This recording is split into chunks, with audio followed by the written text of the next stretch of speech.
La seconde épître de Paul aux Corinthiens, chapitre 9. Il est superflu que je vous écrive touchant l'assistance destinée aux saints.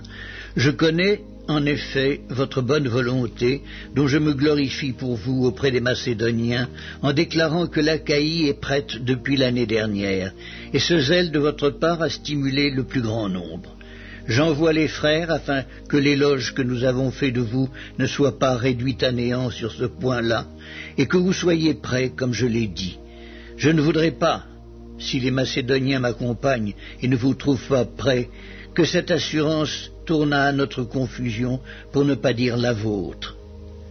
J'ai donc jugé nécessaire d'inviter les frères à se rendre auparavant chez vous et à s'occuper de votre libéralité déjà promise, afin qu'elle soit prête, de manière à être une libéralité et non un acte d'avarice. Sachez-le, celui qui sème peu, moissonnera peu, et celui qui sème abondamment, moissonnera abondamment. Que chacun donne comme il l'a résolu dans son cœur, sans tristesse ni contrainte, car Dieu aime celui qui donne avec joie. Et Dieu peut vous combler de toutes sortes de grâces, afin que, possédant toujours en toutes choses de quoi satisfaire à tous vos besoins, vous ayez encore en abondance pour toute bonne œuvre, selon qu'il est écrit, « Il a fait des largesses, il a donné aux indigents, sa justice subsiste à jamais. » Celui qui fournit de la semence au semeur et du pain pour sa nourriture, vous fournira et vous multipliera la semence, et il augmentera les fruits de votre justice.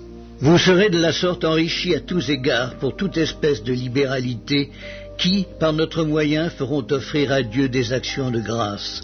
Car le secours de cette assistance non seulement pourvoit aux besoins des saints, mais il est encore une source abondante de nombreuses actions de grâce envers Dieu.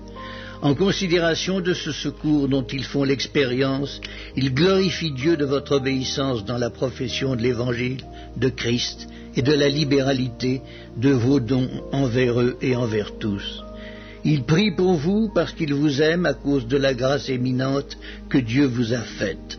Grâce soit rendue à Dieu pour son don ineffable.